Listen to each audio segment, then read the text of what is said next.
Merci de suivre ce magazine consacré à l'actualité de l'exploitation minière en République démocratique du Congo, DRC Mining Business. Moi, c'est Jean Katunga Mamba. Merci de nous faire confiance et de suivre ce programme.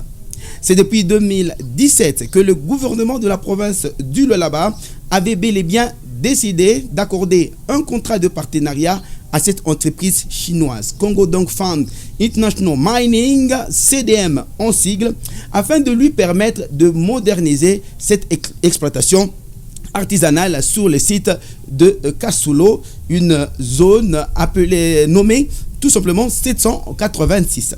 Et pour ce faire, le gouvernement y avait consacré tant d'efforts pour permettre à ce que son cobalt et son cuivre ne soient pas mis sous embargo sur la commercialisation internationale.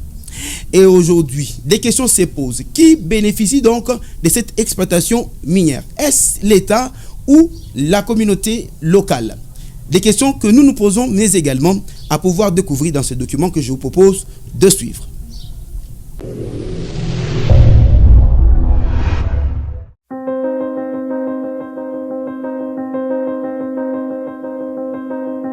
Kasulo, l'un des quartiers résidentiels de la commune Manika à Kolwezi dans la province du Lualaba, a vu une partie de son espace n'est plus avoir une image des résidentiels à ce jour.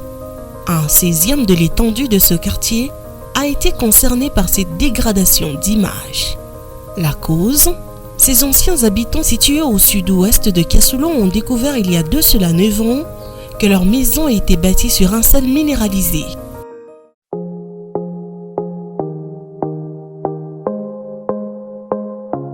Depuis, le petit coin de la famille habitant cette zone sud-ouest de Kasulo s'est transformé en petite carrière d'exploitation artisanale des minerais de cobalt et de cuivre, créant ainsi une perturbation sur leur mode de vie. Il y a près de 10 ans que personne ne pouvait s'imaginer qu'une partie de ce quartier résidentiel pouvait disparaître de la carte de la ville pour devenir un vaste champ d'exploitation artisanale à ciel ouvert.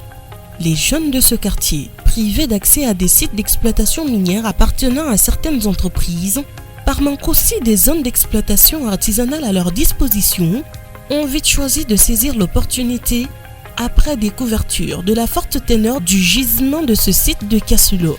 Ces jeunes creuseurs artisanaux, en commun accord avec les propriétaires de maisons d'habitation de cette zone, ont systématiquement démoli certaines de leurs habitations ou carrément occupé les espaces libres de ces parcelles à la recherche des minerais, laissant par conséquent la place à un vaste champ de galeries, cavernes, tunnels.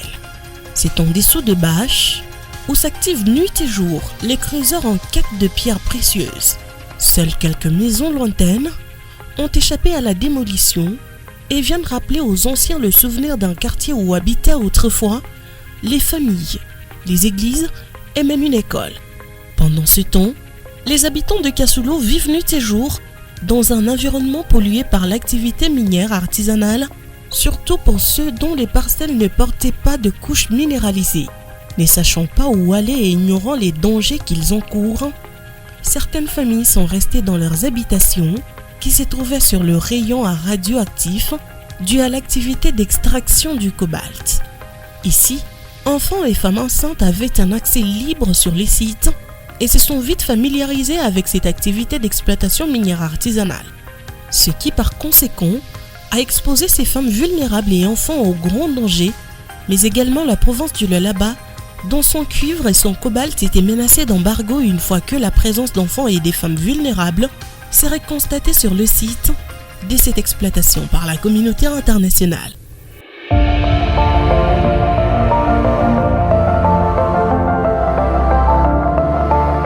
À cet effet, le gouvernement provincial a donc pris la décision de mettre en place des stratégies pour renforcer le secteur minier artisanal de Kasulo.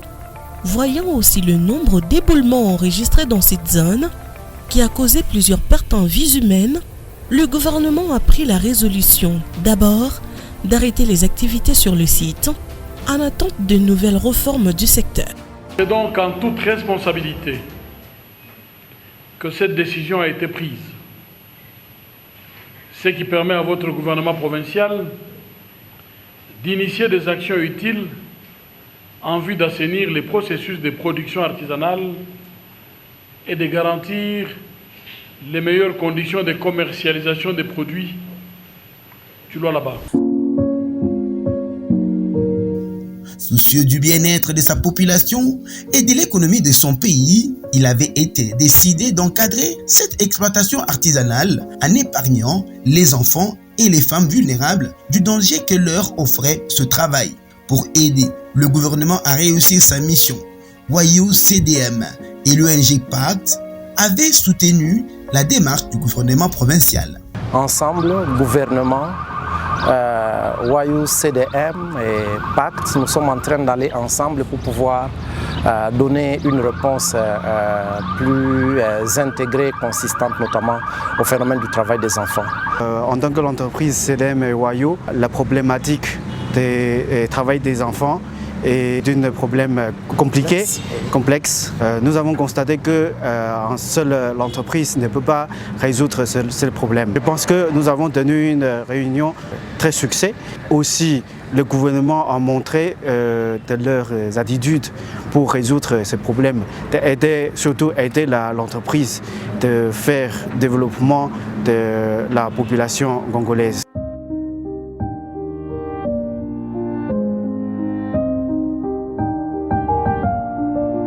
Et sous initiative du gouverneur Richard Mouyej-Manguez-Mons, il a été proposé d'isoler le site de Kasoulo en y organisant avec le concours de CEDEM une exploitation artisanale structurée.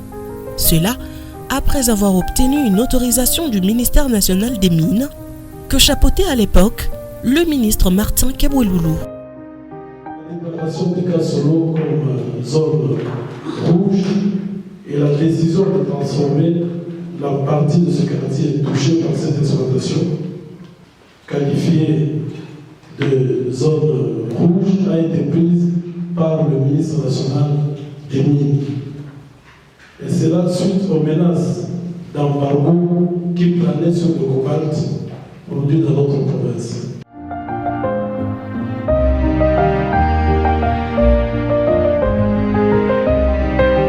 Il fallait sans tarder déclencher un processus de délocalisation des habitants de Kasoulo vers Samoukinda, comme le précise la feuille de route du dossier Kasoulo, conformément au code minier qui stipule que toute délocalisation doit être précédée par l'expropriation des habitants ou des champs et terres arables selon le cas. Les populations qui perdent leurs moyens de subsistance doivent être consultées soit directement, soit par le biais de leurs délégués et indemnisés équitablement. Je voudrais aussi rappeler que pour mener à bien ce processus de délocalisation en cours, un comité provincial de délocalisation a été mis sur pied par voie d'arrêté.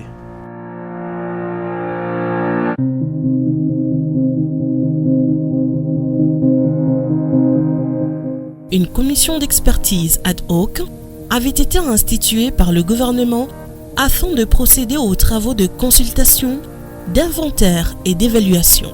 Ici, il était question de mesurer des parcelles et des maisons et comptage d'arbres fruitiers inclus dans la zone à délocaliser de Kasoulo et la préparation du lotissement de la zone à relocaliser à Samoukinda, dont les tableaux affichent 1066 parcelles, dont 512 avec arbres, le nombre des propriétaires de champs à Samoukinda, 326.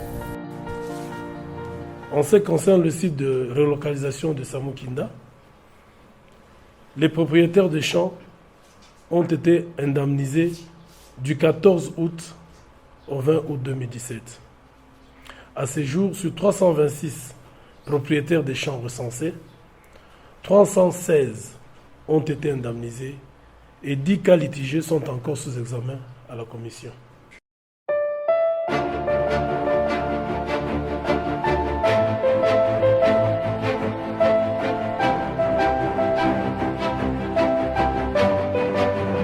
Le gouverneur Richard Mouyej-Manguez-Mons, pour se rassurer de la réussite de l'opération, a lui-même plusieurs fois eu des rencontres avec les familles concernées pour leur expliquer le bien fondé de cette initiative. Haipashe bantu walisha kulala munyumba kumbu mungu chini mungu galeria abajue nyumba inapomoka. Ni mzuri ni mubaya ile. Tunatoa wa policier bona bo bananga bakata milomo bananza tena kuangalia bale bantu ya kuexploiter. Yo inasema kumbe inapaswa kamata ile decision. Société civile inasema mtawisha bantu kutoka na accident inapaswa kudelocaliser. Information ya kweli ni hii. Fashi munekala iko na mari mingi sana. Mikini yote ya dunia kamba nafasi fashi iko mari mingi. Ataka mpeko hospitali. Ataka mpeko masomo. Ataka mpeko hotel munene. Ataka paka mpeko cité. Bana delocalizaka. Shingine ile tulisha kuchakula.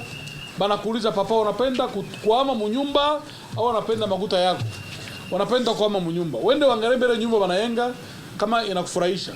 Na mtu pa kuchakula nyumba na pale banayenga inapaswa ile nyumba banayenga ya sasa inapita valeur ile nyumba yake konekala. Ndio vile itafanyika. Pour le projet de délocalisation et réinstallation des personnes affectées de Kasulo, il fallait passer par différentes étapes. D'abord, la sensibilisation sur le bien fondé, la procédure et les modalités de paiement. Des points de presse ont été tenus par le gouvernement provincial. La deuxième étape, la poursuite de l'aménagement du site de Samukinda par le partenaire SIDEM et débuté de construction des maisons communautaires. Déjà, Wayo SIDEM construit pour la première étape une vingtaine de maisons et une école.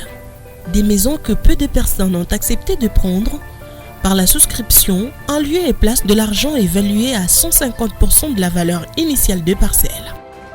Les concernés, comme je le disais tantôt, souscrivent librement au travers d'un protocole d'accord, soit pour une indemnisation pécuniaire, c'est-à-dire 150% de la valeur de la maison, y compris les arbres fruitiers, ce sont ceux-là qui sont majoritaires, soit par l'octroi d'une nouvelle maison sur le site de Samukinda.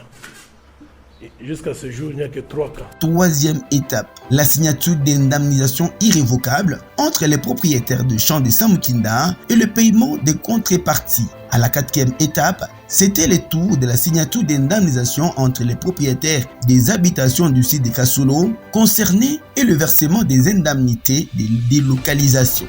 L'étape 5 consistait au déménagement et la 6e étape a été consacrée au début des constructions de la clôture du mur constituant une zone tampon de la zone de Kasulo Carrière. Cette initiative, qui vient réformer les secteurs de l'exploitation artisanale au site de Kasulo, n'a pas du tout été accueillie avec joie par certains acteurs intervenant dans l'activité d'achat de minerais provenant du site de Kasulo, vu que SIDEM devrait avoir le monopole et l'exclusivité de l'achat de minerais de cette zone. Du coup, un mouvement de revendication de certains creuseurs manipulés avait été constaté à Kasulo. Vite, la situation est revenue au calme.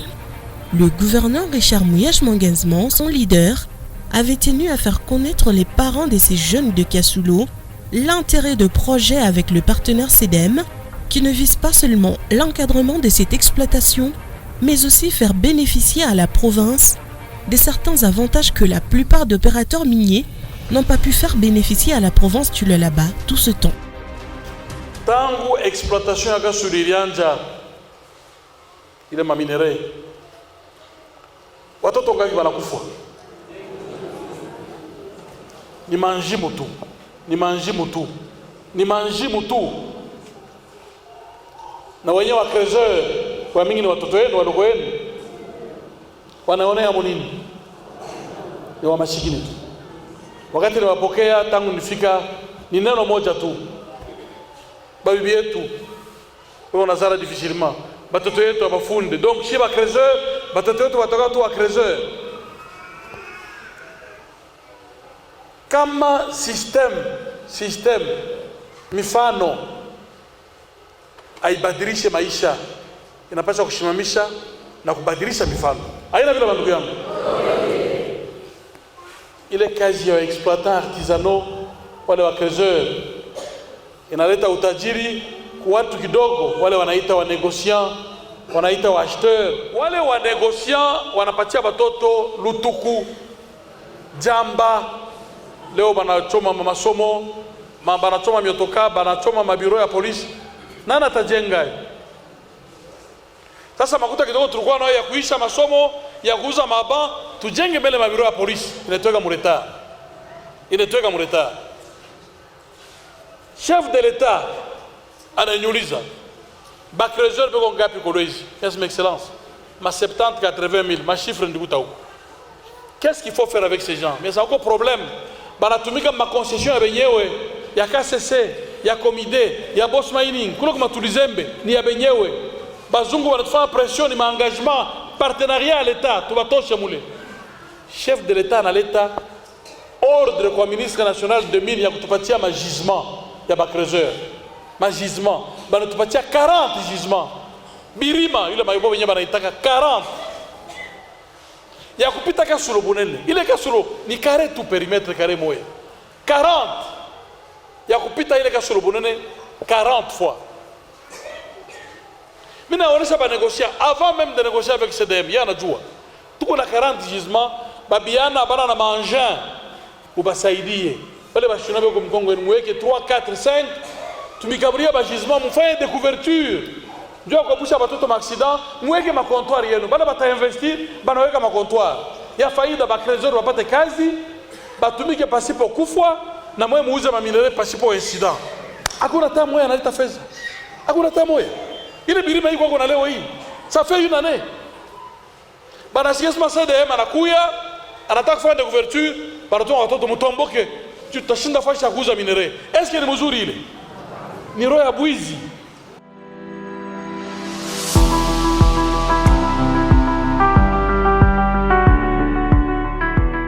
Partant de la feuille de route, le partenaire de la province CEDEM a décidé de financer certains projets, parmi lesquels la construction d'un ajout d'un bloc scolaire à l'école Kimangiste de Kasulo,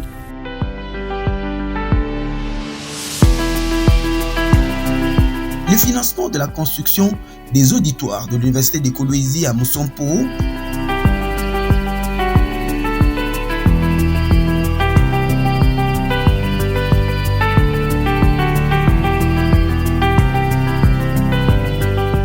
la réhabilitation de la route nationale numéro 1 vers Bokama en passant par le chef-lieu du territoire de Lubudi, la participation au processus de réintégration des enfants vivant dans les carrières minières et autres actions. L'entreprise Wayou CEDEM a également procédé à la construction des murs des barrages pour isoler totalement cette carrière de tierces. Grâce aux murs, certains creuseurs ont été libérés du joug des ex-propriétaires de parcelles qui, malgré leur indemnisation, exigeaient le partage de leur production. Jusqu'à déjà meeting doit vile natoka à partir déjà ya kesho. Hakuna déjà benye mpango. Tabakia chez benye njimu. Tunagalaka déjà le chocolat na bomatu. Voilà na 2 jours chez na 2 jours. Encore là, une identification s'est poursuivie de creuseurs artisanaux œuvrant sur ces sites de Kasulo en leur octroyant des cartes de prestation qui leur permettaient d'accéder librement aux soins de santé à la carrière ainsi qu'à d'autres privilèges qu'offre cette initiative de réforme. Tunakuwa protégé, tunaanza kufasa samaki vraiment tukue na ordre. Donc tumika ovyo ovyo, maintenant là tunakuwa un peu développé. Tukabula kila kitu kwa hospital, kwa bunga, batufanyishia nini bassin. Bon, batutengenezia tunaangalia donc changement na kuya. Pour prévenir les creuseurs d'éventuels accidents de boulement qui pouvaient avoir lieu, CEDEM a procédé à la découverture du site d'exploitation minière artisanale. Cette réforme apportée au secteur de l'artisanat minier avec CEDEM a démontré que grâce à cette initiative, qu'aucun accident grave n'a été enregistré grâce à cette découverture esthétique, qu'aucune personne non identifiée n'a été appréhendée sur le site grâce au contrôle facilité par la seule porte d'accès au site et au port des badges. Pas de présence d'enfants ni des femmes vulnérables sur le site. Des cartes d'identification ont été distribuées aux creuseurs ce qui permet de maîtriser les statistiques qui sont bien tenues et ceci favorise le gouvernement d'appliquer les taxes dans les conditions régulières. La traçabilité des produits miniers est assurée et le paiement des taxes est devenu aisé. Notre priorité, c'est les trésors. Si nous sommes retrouvés ici, c'est pour que les trésors puissent se retrouver dans leur façon, que ce ne sera pas comme on voit dans d'autres carrières. Ça ne sera pas comme ça. Alors notre souci, pour qu'on puisse élever les conditions de vie des trésors. C'est ça notre objectif. Donc comme je vous ai dit, à ce qui concerne la découverture, c'est pour que les trésors puissent être hors de danger. Une expérience que le gouvernement de la province du Lualaba ne se priverait pas pour anoblir l'exploitation artisanale, ce secteur qui compte plus de 162 000 créateurs.